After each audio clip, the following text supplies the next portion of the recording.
Sean bienvenidos a esta nueva charla de este jueves de copropiedad. Continuando con los temas que hemos venido tratando en jueves pasados, sigamos con los protocolos que se deben elaborar dentro de las propiedades horizontal. Hoy vamos a ver un tema muy especial en vista de las series de eventos que han pasado en nuestro país y en el mundo entero. Nos estamos refiriendo a los terremotos, sismos, maremotos, que pueden ser catalogados dentro del mismo protocolo.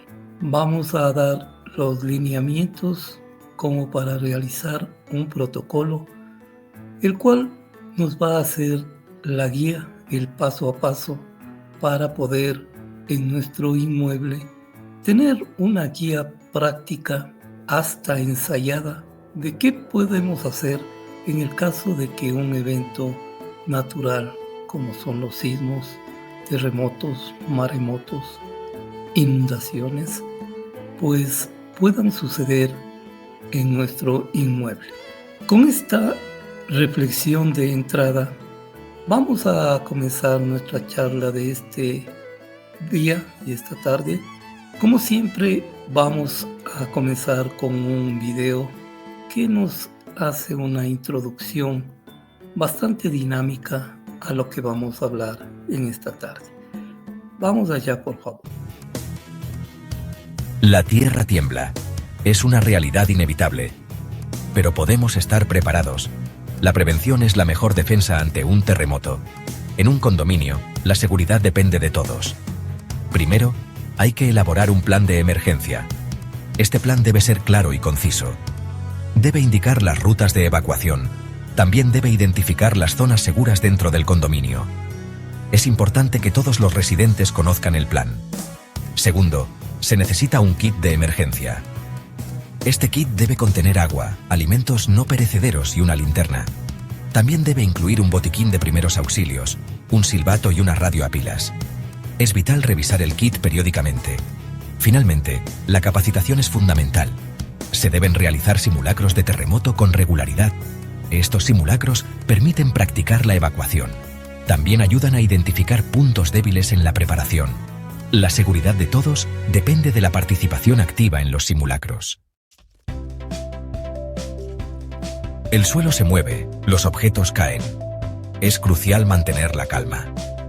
El pánico puede ser tan peligroso como el terremoto mismo. La primera acción es buscar refugio. Hay que ubicarse debajo de un mueble resistente. Puede ser una mesa o un escritorio robusto. Si no hay muebles cerca, hay que proteger la cabeza con los brazos. Es importante alejarse de ventanas y objetos que puedan caer. Durante el terremoto, la comunicación es vital. Si es posible, hay que usar mensajes de texto. Las líneas telefónicas suelen colapsar.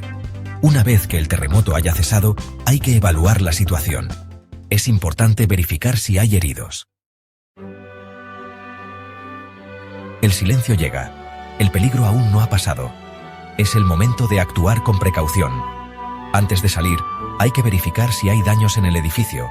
La evacuación debe ser ordenada. Hay que seguir las rutas de evacuación establecidas. Es importante no usar los ascensores. Una vez fuera, hay que reunirse en el punto de encuentro designado. Es fundamental reportar cualquier daño o lesión a las autoridades. Después del terremoto, la comunidad debe unirse. Se necesita trabajar en conjunto para la recuperación.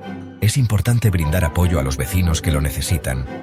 La solidaridad es fundamental en momentos de crisis. La comunicación es esencial antes, durante y después de un terremoto. Un sistema de comunicación efectivo puede salvar vidas. Es vital establecer un sistema de alerta temprana.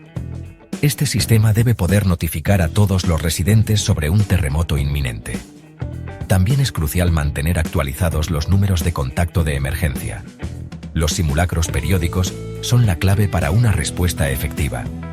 Los simulacros permiten poner en práctica el plan de emergencia. También ayudan a los residentes a familiarizarse con las rutas de evacuación. Es importante involucrar a todos los residentes en los simulacros. La preparación es la mejor defensa contra los terremotos. Un condominio preparado es un condominio seguro. Una vez que hemos visto el video de introducción que prácticamente nos habla de todos los temas que vamos a analizar en esta charla de este jueves de copropiedad.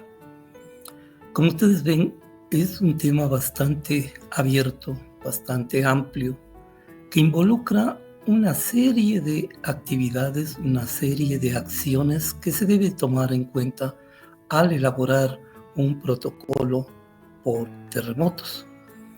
En la charla de hoy vamos a dar ciertos aspectos en donde vamos a dividir el antes, el durante y el después de un evento como un terremoto. La forma de prepararse, la forma de tener accionado los sistemas de seguridad y todas las eventualidades que puedan ocurrir durante la eventualidad de esta acción de la naturaleza. Vamos a pasar a unas guías positivas que nos van a ayudar en la explicación de este tema.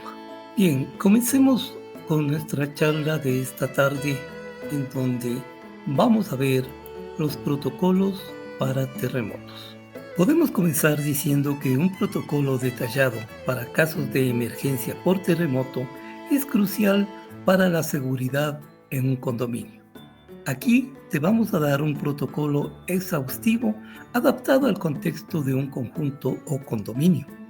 Su objetivo principal va a ser el establecer procedimientos claros y eficientes para proteger la vida y la integridad de los residentes y minimizar los daños materiales en caso de terremotos, que igualmente aplica a los maremotos. Su alcance aplica a todos los residentes, visitantes y personal del condominio durante y después de un terremoto. Asimismo, como en los protocolos anteriores, veamos los responsables que se pueden definir. Y en primer caso tenemos al administrador del condominio, que hace la coordinación general, la activación del plan de emergencia y la comunicación con las autoridades correspondientes. Asimismo, el consejo de administración, si lo tuviera el conjunto o el inmueble, apoya a las tomas de decisiones y a la comunicación con los residentes. Un tercer aspecto o responsable sería la brigada de emergencia, que tiene a su cargo la ejecución de tareas específicas, como son primeros auxilios para la evacuación, búsqueda y rescate y demás acciones que se deban tomar dentro del inmueble. Y por último tenemos a los residentes, que participan activamente en los simulacros y cumplen con las indicaciones y además apoyan a todos los vecinos. Con esta forma podemos comenzar y podríamos decir que dentro del procedimiento que se debe llevar dentro de un protocolo, podríamos decir en primer lugar el antes del terremoto. En primer lugar, el plan de emergencia. Elaborar un plan de emergencia específico para terremotos, incluyendo rutas de evacuación, puntos de encuentro y protocolos de comunicación. Designar una brigada de emergencia con roles definidos. Dentro de estos, primeros auxilios, evacuación y búsqueda y rescate, como lo acabamos de decir. Y realizar simulacros periódicos para practicar el plan de emergencia y familiarizar a los residentes con dichos procedimientos. En segundo aspecto sería el equipamiento. Contar con un botiquín de primeros auxilios, linternas, radios de pilas y agua potable en áreas comunes podría ser parte de este equipamiento. Además, debemos asegurarnos de que los extintores estén en buen estado y accesibles, e identificar y asegurar objetos pesados que puedan caer durante un sismo, como estanterías o lámparas. El tercer aspecto sería la información y capacitación. Informar a los residentes sobre las medidas de seguridad en caso de estos eventos de la naturaleza. Capacitar a la brigada de emergencia en primeros auxilios y técnicas de búsqueda y rescate. Y realizar inspecciones estructurales periódicas para identificar y corregir posibles vulnerabilidades. El segundo procedimiento sería durante el terremoto. En este caso, tendríamos que ver el mantener la calma. Conservar la calma y evitar el pánico debe ser la función principal. Tranquilizar a niños y personas mayores y a nuestros familiares también pueden ser dentro de este procedimiento, y ayudar a nuestros vecinos en vista y en función de cómo estemos durante el terremoto. La segunda acción sería protegerse. Si está dentro de un departamento, refugiarse debajo de una mesa o escritorio resistente o junto a una pared interior sería la acción a tomarse. Alejarse de ventanas, espejos y objetos que puedan caer también sería. Si está en una área común, en cambio, buscar refugio debajo de estructuras resistentes o alejarse de edificios y árboles. No utilizar ascensores durante el sismo. El tercer aspecto sería la comunicación.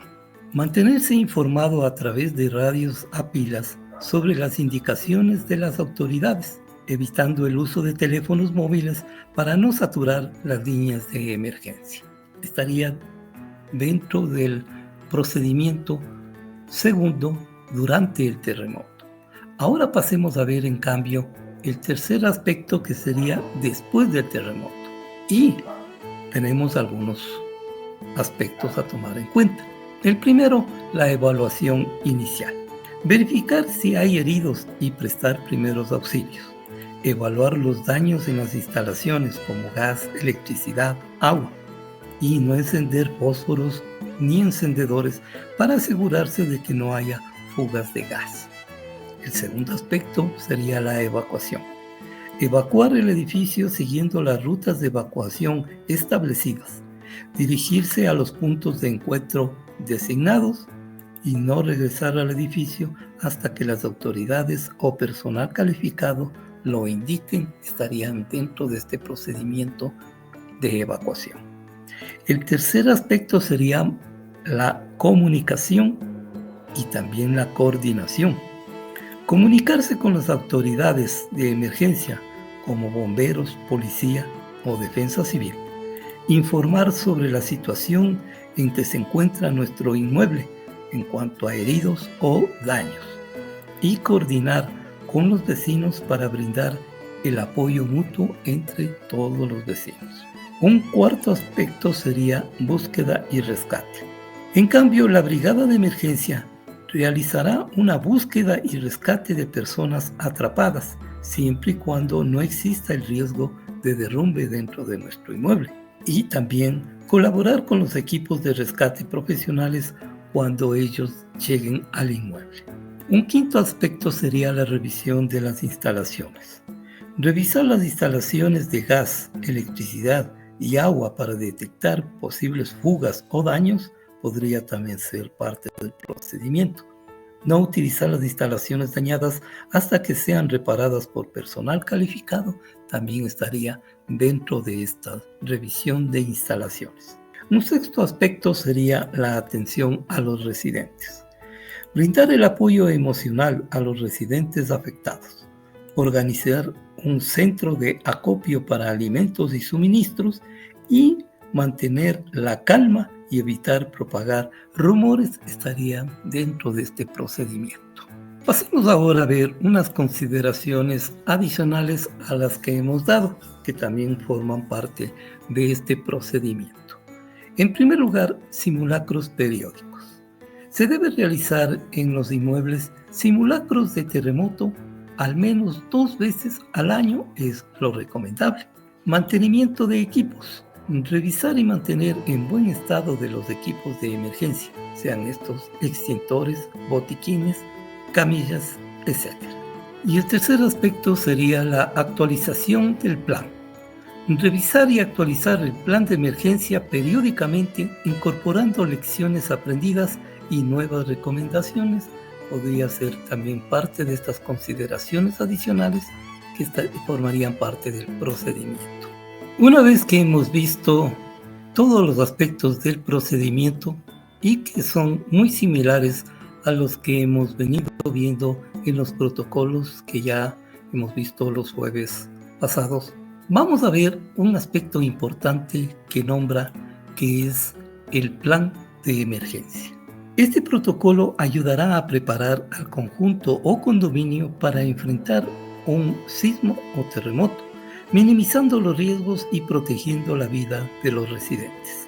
Este plan de emergencia específico para terremotos en un conjunto o condominio lo iremos detallando cada aspecto mencionado, pero antes podríamos realizar una reflexión para los copropietarios.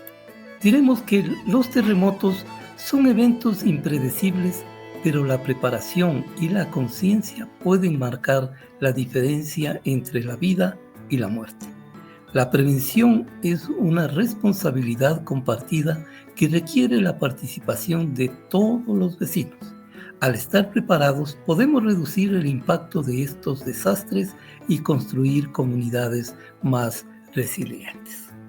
Con esta reflexión podríamos comenzar el análisis del plan de emergencia. En este caso, primero vamos a ver la elaboración misma del plan de emergencia específico. Dentro de este tenemos, en primer lugar, las rutas de evacuación. Se debe identificar y señalar claramente las rutas de evacuación más seguras dentro de cada unidad residencial y área común. Asegurarse de que las rutas estén libres de obstáculos y bien iluminadas.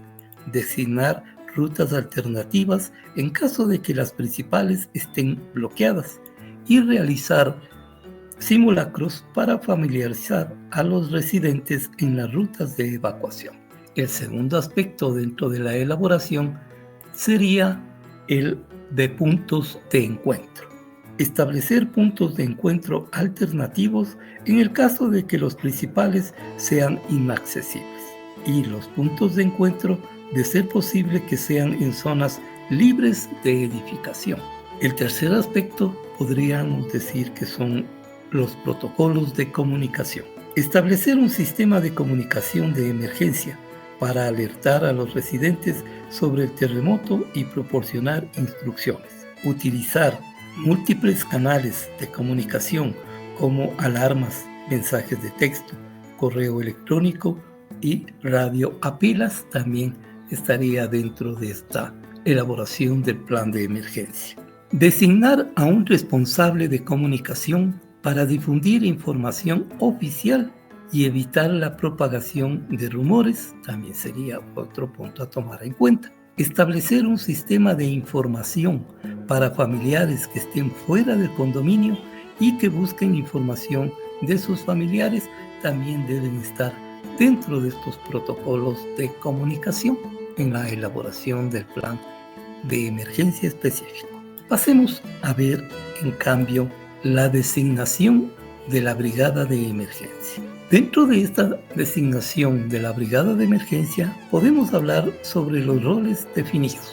En primer lugar, primeros auxilios, que serían personas capacitadas para brindar atención médica básica a los posibles heridos. Evacuación, en cambio, serían personas responsables de guiar a los residentes o visitantes hacia los puntos de encuentro y asegurar que nadie se quede atrás. Otro sería la búsqueda y rescate, que en cambio son personas capacitadas para buscar y rescatar a personas atrapadas bajo los escombros. Control de incendios, en cambio son personas que están capacitadas en el manejo de extintores y control de conatos de incendios. Y por último, la comunicación, que en cambio son personas encargadas de transmitir información y mantener el contacto con las autoridades correspondientes.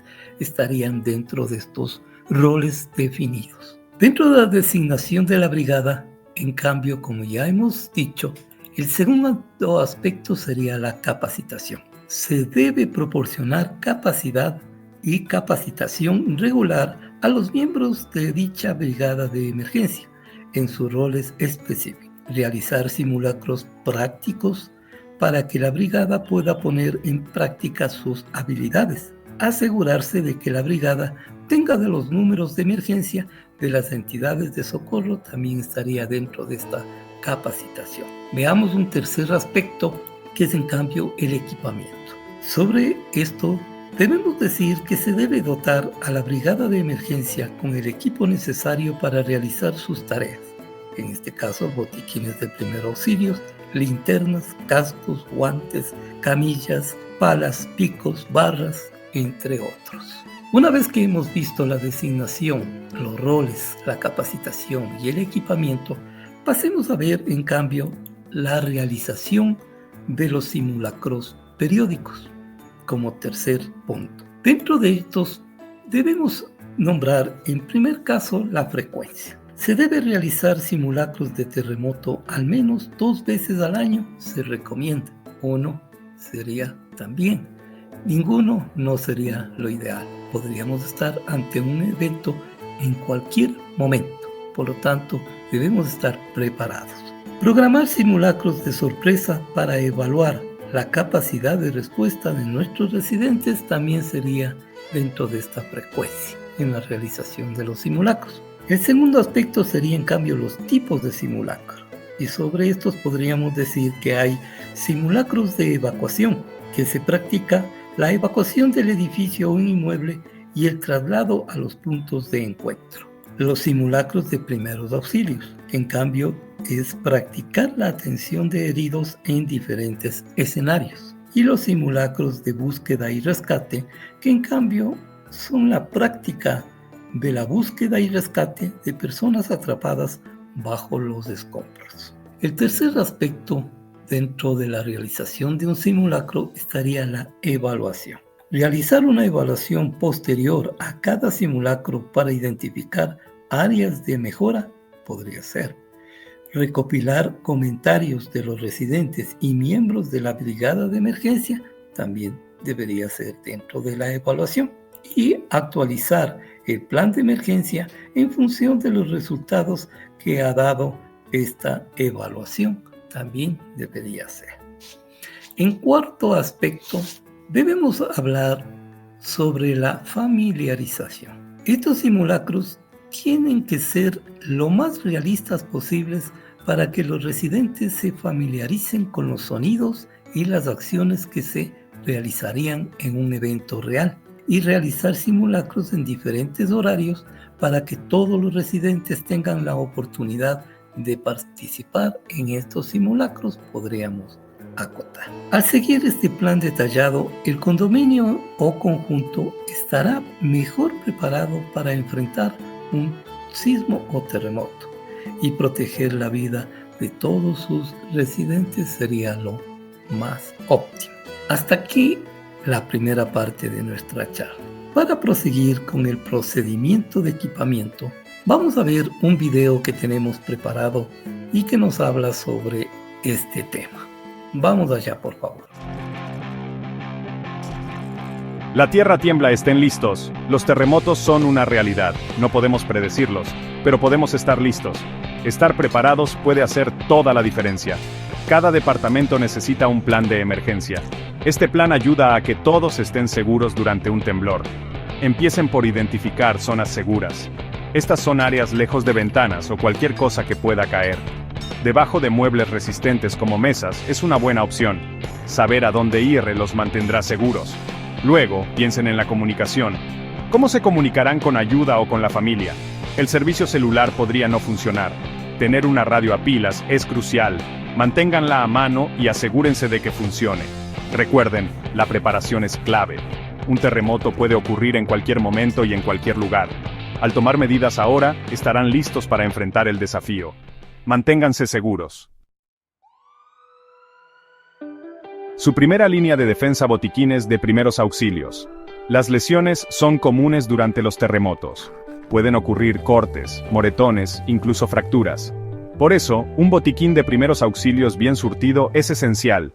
Cada departamento debe tener varios botiquines. Coloquen un botiquín en un lugar central. El vestíbulo del edificio o la sala común son buenas opciones. Esto lo hace accesible para todos. Mantengan otro botiquín en una zona segura designada. Su botiquín debe incluir vendas, antisépticos, analgésicos y guantes.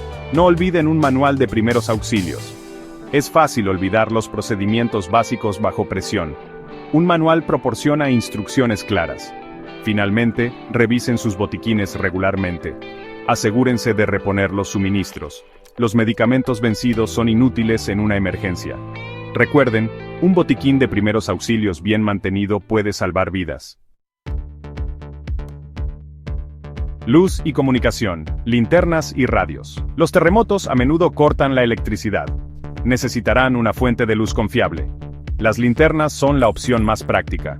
Cada residente de departamento debe tener la suya. Guarden las linternas en un lugar de fácil acceso. Su mesita de noche o cerca de la puerta es ideal. Mantengan pilas de repuesto cerca. Una linterna sin pilas es inútil en la oscuridad. Además de la luz, la comunicación es crucial. Una radio a pilas los mantiene informados. Recibirán actualizaciones e instrucciones importantes. Elijan un modelo con manivela. Esto asegura que puedan encenderla incluso sin pilas. Recuerden, la comunicación puede ser un salvavidas durante una emergencia. Tener una linterna y una radio asegura que no estén solos en la oscuridad. Manténganse informados, manténganse conectados, manténganse seguros.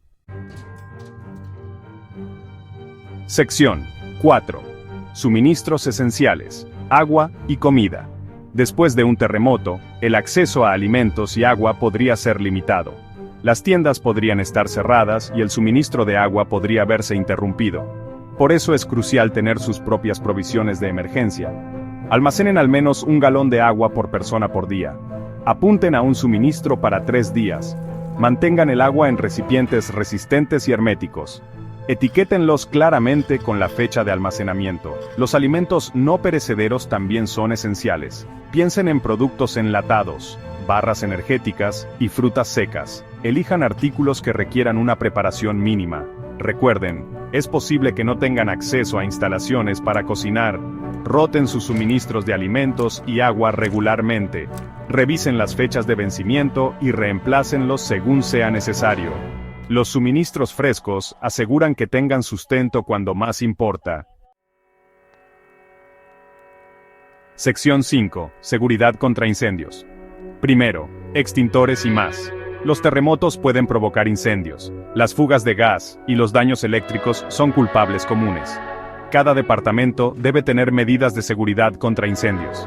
Comiencen con extintores de incendios. Coloquen extintores en lugares accesibles. La cocina, los pasillos y cerca de las salidas son buenas opciones. Asegúrense de que todos sepan cómo usarlos. Proporcionen capacitación básica en seguridad contra incendios. Además de los extintores, consideren los detectores de humo. Instálenlos en cada piso y en cada dormitorio. Pruébenlos regularmente para asegurarse de que funcionen correctamente. Un detector de humo que funcione puede proporcionar una alerta temprana. Recuerden, la seguridad contra incendios es primordial durante cualquier emergencia. Al tomar precauciones y estar preparados, pueden minimizar el riesgo y garantizar su seguridad. Sección 6. Estén preparados, no asustados. Revisiones y simulacros regulares. Estar preparado para un terremoto es un proceso continuo, no un evento único. Las revisiones y los simulacros regulares son esenciales para garantizar la preparación. Esto se aplica a los departamentos individuales y al edificio en su conjunto. Programen inspecciones regulares de los suministros de emergencia. Revisen las fechas de vencimiento de los alimentos y el agua. Prueben las linternas y las radios. Asegúrense de que los extintores estén completamente cargados. Realicen simulacros de terremotos en todo el edificio al menos 2 veces al año. Esto familiariza a los residentes con las rutas de evacuación y los procedimientos de seguridad. Practiquen diferentes escenarios, incluyendo terremotos diurnos y nocturnos. Recuerden, la clave para una preparación eficaz ante desastres es la vigilancia y la práctica constantes. Al revisar regularmente sus planes y practicar sus respuestas, pueden enfrentar cualquier desafío con confianza.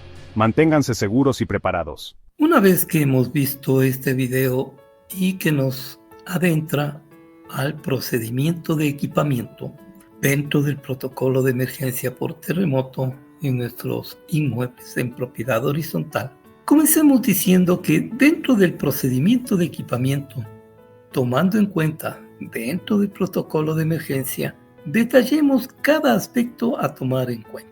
Su objetivo principal será el asegurar que el condominio cuente con los suministros y equipos necesarios para responder eficazmente a un terremoto y proteger a sus residentes. Y como ustedes ven en la gráfica, vamos a comenzar con los elementos principales. Y en primer lugar, vamos a hablar sobre el botiquín de primeros auxilios.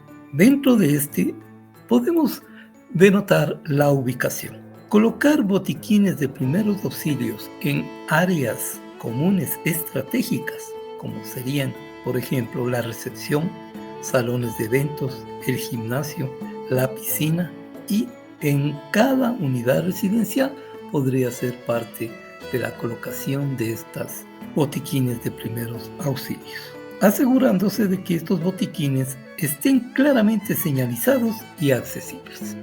En cambio, veamos el contenido que debe tener un botiquín de primeros auxilios. En primer lugar, se debe incluir materiales básicos para tratar heridas leves, quemaduras, fracturas o esguinces.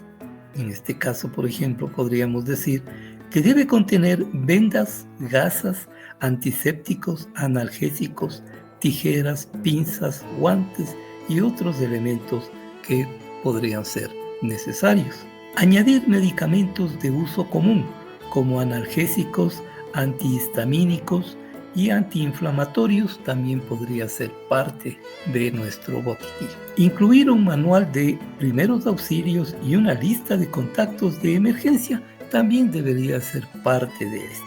Y revisar y reponer periódicamente los materiales y medicamentos vencidos también debería ser parte de nuestro botiquín y el contenido que debe tener.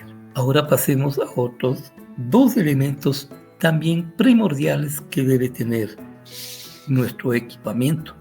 En este caso, las linternas y radios de pilas. Hablemos sobre las linternas. Distribuir linternas en áreas comunes y en sectores que sean primordiales para el inmueble se debe realizar, asegurándose de que las linternas tengan baterías de repuesto y que funcionen correctamente. También debería ser parte de este protocolo. Solicitar que cada unidad residencial asimismo se dote de un kit de emergencia de iguales condiciones o mejores características también sería lo recomendable a todos nuestros residentes. En cambio, sobre los radios a pilas, debemos decir que contar con radios a pilas en áreas comunes y en la oficina de administración se hace necesario. Utilizar las radios para mantenerse informados sobre las indicaciones de las autoridades y las actualizaciones de la situación es parte de este procedimiento, asegurándose de que los radios tengan baterías de repuesto y que funcionen correctamente también debería ser parte de este protocolo. Ahora pasemos a ver elementos que deberían también tenerse. Y en este caso hablemos del agua potable y alimentos no perecederos. En primer lugar, hablemos sobre el agua potable. Almacenar agua potable en botellas o garrafones en áreas comunes y en cada unidad residencial debería ser parte de este procedimiento. Se debe calcular la cantidad de agua necesaria en función del número de residentes y la duración más o menos estimada de la emergencia. Y se debe rotar el agua almacenada periódicamente para asegurar su frescura. Hablemos en cambio sobre los alimentos no perecederos. Almacenar alimentos no perecederos como enlatados, barras energéticas, galletas, entre otros, en áreas comunes y en cada unidad residencial debería ser lo primordial, en parte de nuestras mochilas de emergencia. Se debe realizar un estimado de la cantidad de alimentos necesarios en función de números de residentes y la duración que podríamos estimar de la emergencia, y rotar dichos alimentos almacenados periódicamente para asegurar asimismo su frescura podría ser parte. Ahora veamos los extintores y casilleros contra fuegos. Primero vamos a ver los extintores y su ubicación. Colocar extintores en áreas comunes estratégicas, como por ejemplo pasillos, escaleras, estacionamientos, salones de evento, entre otros, podría ser un lugar a ubicarlos, asegurándose de que los extintores estén claramente señalizados y accesibles. En cambio, debemos también hablar sobre el mantenimiento de estos elementos, pues se debe realizar inspecciones periódicas de los extintores para verificar su estado y funcionamiento. Y además se debe capacitar al personal de seguridad y a los residentes en el uso de estos extintores. Pasemos a ver otros elementos que serían las herramientas y equipos de rescate. Dentro de las herramientas podemos contar con herramientas básicas. Podríamos denotar palas, picos, barras de palanca, entre otros, para realizar tareas de búsqueda y rescate especialmente. Almacenar las herramientas en un lugar seguro y accesible también debe ser parte de este procedimiento. En cambio, los equipos de rescate se puede considerar la posibilidad de adquirir equipos de rescate especializados. Podríamos anotar cuerdas, arneses, cascos, guantes, camillas, entre otros, que serían el equipamiento necesario para la brigada de emergencia. Debemos asegurar de que los miembros de la brigada estén debidamente capacitados en el uso de los equipos de rescate.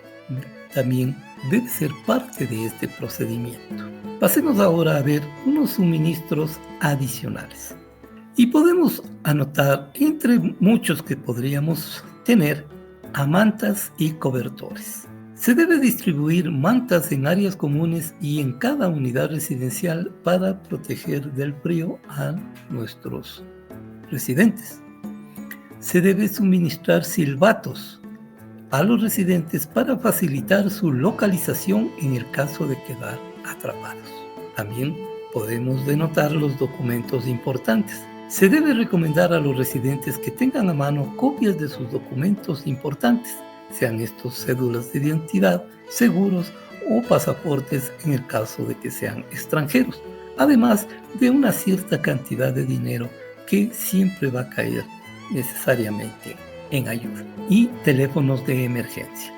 Se debe mantener una lista actualizada de los teléfonos de emergencia de bomberos, policía, ambulancias y tal vez sería también de ayuda civil.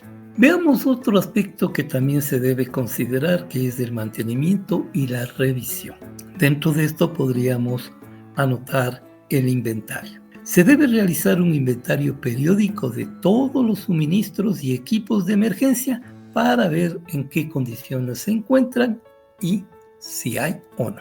La revisión, revisar y reponer los suministros y equipos vencidos o dañados. Y simulacros, como ya lo vimos en el punto específico, pues se debe utilizar los simulacros del terremoto para verificar la disponibilidad y el funcionamiento de los suministros y equipos de emergencia con que cuenta el inmueble. Al seguir este procedimiento detallado como lo hemos dado, el condominio estará mejor preparado para enfrentar un terremoto y proteger la vida de todos los residentes, podríamos terminar acotando. Pasemos ahora a otra parte primordial dentro del protocolo por terremotos, que es la información y capacitación. El procedimiento del aspecto de información y capacitación dentro del protocolo de emergencia por terremotos en un condominio se hace muy necesario. Su objetivo es asegurar de que todos los residentes y el personal del condominio estén debidamente informados y suficientemente capacitados sobre las medidas de seguridad y los procedimientos paso a paso a seguir en el caso de un sismo o terremoto. Dentro de los aspectos que vamos a considerar sería el primero, informar a los residentes sobre medidas de seguridad. Y dentro de estas medidas serían charlas informativas. Se debe organizar charlas informativas periódicas sobre medidas de seguridad en caso de terremotos. Invitar a expertos en gestiones de riesgo y protección civil para impartir dichas charlas también se hace necesario. Y utilizar materiales visuales como presentaciones, videos o pancartas para que faciliten la comprensión de todos nuestros residentes. Otro aspecto sería el material informativo. Distribuir folletos y carteles con información sobre medidas de seguridad en caso de terremoto podría ser una acción a tomarse. Publicar información en la página web o aplicación móvil del condominio o conjunto, si lo tuvieran, también sería algo muy importante. Y se debe incluir información sobre qué hacer antes, durante y después de un terremoto, las rutas de evacuación y los puntos de encuentro que tiene el inmueble, y cómo preparar una mochila de emergencia también se debe realizar, como también dotar de números de contacto de emergencia. Estaría dentro del material informativo. Los simulacros, ya habíamos hablado algo, podríamos hacer un resumen. Pues se puede realizar simulacros periódicos para practicar los procedimientos de seguridad, explicar los objetivos de dicho simulacro y las acciones a realizar antes de comenzar. Realizar una evaluación posterior al simulacro para identificar áreas a mejorar o características a tomarse en cuenta. Veamos un último que sería la comunicación continua. Se debe mantener a los residentes informados sobre las recomendaciones del plan de emergencia y las nuevas o mejoras que se le hagan al mismo. Utilizar diferentes canales de comunicación, como ya indicamos, correo electrónico, mensajes de texto, tablón de anuncios o también llamadas carteleras para difundir dicha información. También sería parte del primer aspecto de informar a los residentes. Pasemos a ver el segundo aspecto, que es, en cambio, capacitar a la brigada de emergencia. Y aquí podemos denotar algunos aspectos. En primer lugar, la brigada de primeros auxilios. Se debe impartir cursos de primeros auxilios a los miembros de dicha brigada de emergencia, enseñándoles a tratar heridas leves, quemaduras, fracturas y esguinces, además de capacitarlos en reanimación cardiopulmonar o conocido como RCP y otras técnicas de salvamento, que serían lo importante que debe conocer esta brigada de emergencia. Lo segundo serían las técnicas de búsqueda y rescate. Se debe capacitar en cambio a estos miembros de la brigada en técnicas de búsqueda y rescate en estructuras colapsadas, enseñándoles a utilizar herramientas y equipos de rescate. Además, se debe realizar simulacros prácticos para que puedan poner en práctica sus habilidades. Otro sería capacitar el control de incendios.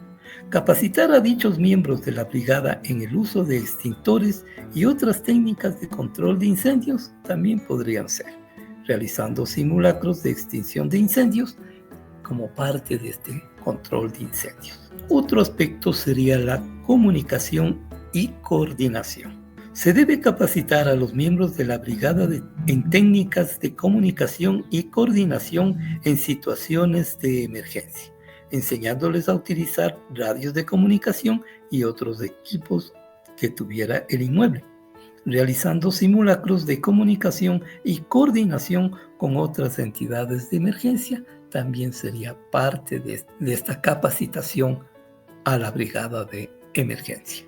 Por último, podríamos ver la actualización constante. Mantener a la brigada de emergencia actualizada sobre las nuevas técnicas y recomendaciones en materia de gestión de emergencias también se debe realizar.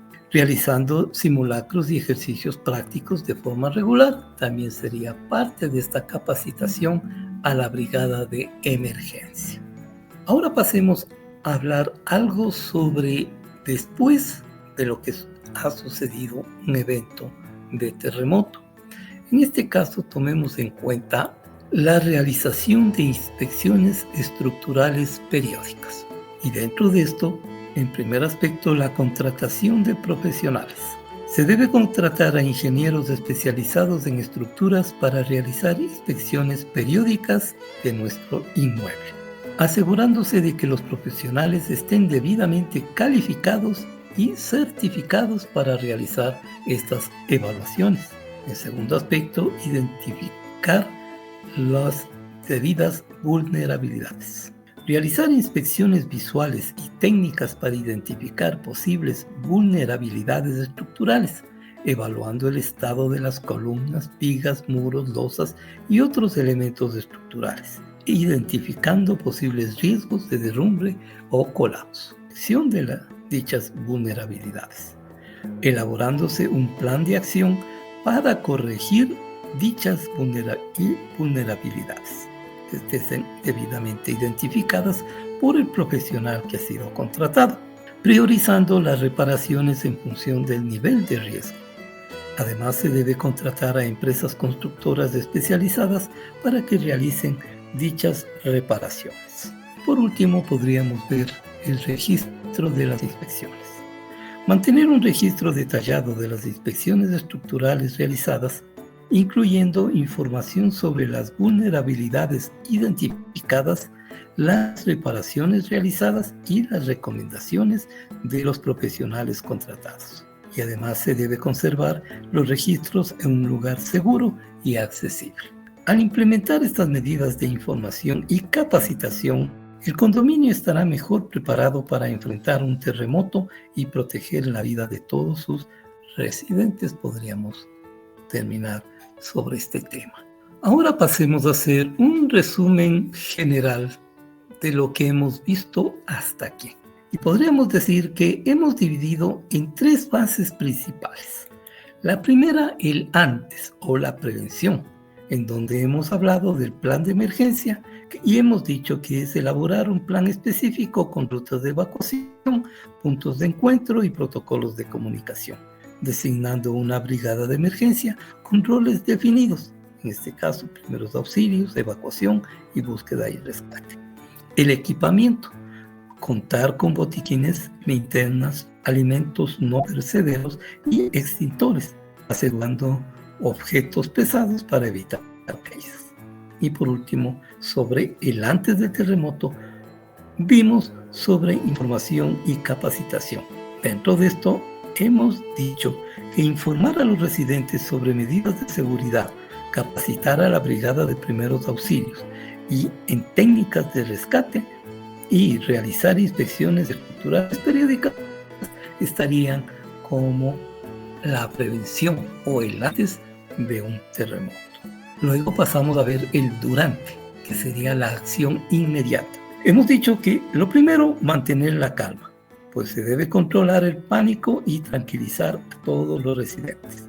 Proteger, refugiarse debajo de muebles robustos o junto a paredes interiores, alejarse de ventanas y objetos que puedan caer y no utilizar ascensores, también se acotó. Evaluar la situación, identificar peligros cercanos, también es parte de este durante.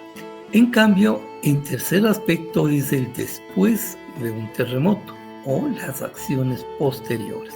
Dentro de esto hemos dicho que una evaluación inicial debe ser el verificar heridos, inspeccionar instalaciones, sean estas de gas, agua, electricidad, y evaluar daños estructurales.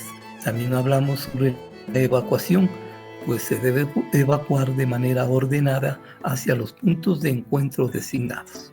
La comunicación, contactar a las autoridades correspondientes, informar a familiares y coordinar con vecinos, también es parte de esta comunicación. La atención a residentes también se acotó, pues se deben brindar primeros auxilios, apoyo emocional y organizar centros de acopio dentro de esta atención a residentes. Y recuperación. Se debe realizar evaluaciones profesionales de daños, reparaciones necesarias y limpieza de escombros como parte de este después o acción posterior. Asimismo, hablamos sobre unas consideraciones adicionales. Y en primer lugar, habíamos hablado sobre los simulacros periódicos, pues se debe practicar simulacros realistas con frecuencia. El mantenimiento de equipos, revisar y mantener equipos de emergencia en buen estado también dentro de estas consideraciones adicionales. Y por último, hablamos de la actualización del plan. Revisar y actualizar el plan en forma periódica con la participación de los residentes y administración también se debe formar parte de esto. En resumen, podríamos acotar que el protocolo de emergencia por terremoto busca proteger la vida de los residentes y minimizar los daños materiales, aconsejando los diferentes pasos a seguir en el antes, durante y después de un evento natural como un terremoto o maremoto. Podríamos terminar concluyendo. Como ustedes ven, a grosso modo hemos dado ciertos aspectos que debe tener este protocolo de emergencia para el caso de un terremoto. En carpeta se nos queda algunos temas sobre esto de este protocolo. Podríamos denotar así que son acciones posteriores al terremoto. También tenemos consideraciones adicionales al protocolo de emergencia por terremotos y aspectos a tomarse en cuenta dentro del protocolo. Por el tiempo lo dejamos en carpeta. Tal vez en charlas posteriores podríamos terminar acotando sobre esto. Por ahora, visto la posibilidad de dejarlo hasta aquí, tenemos más o menos llegando a la hora que, como ustedes ven, tratamos de no pasarnos de esto. Lo que sí debo acotar en cuanto a los protocolos, que como ya indiqué, el administrador es prácticamente el actor principal de estos protocolos. De su experiencia, de su sapiencia, es el que va a elaborar estos protocolos, va a sociabilizar con todos sus residentes, visitantes, y el rato de poner en práctica debe estar al frente evaluando, tomando los apuntes necesarios en los protocolos que se haga y que se hacen necesarios realizarlos. Lo que sí hay que definir: cada inmueble declarado en propiedad horizontal o bajo el régimen de condominio es una historia diferente. La evaluación, la recopilación de datos se debe realizar en cada uno de los inmuebles para hacer el protocolo que se ajuste a las necesidades del inmueble. La idea de coger un protocolo de otro inmueble, o que ustedes lo pueden bajar de internet, hay muchos, no es. Tal vez una guía puede ser.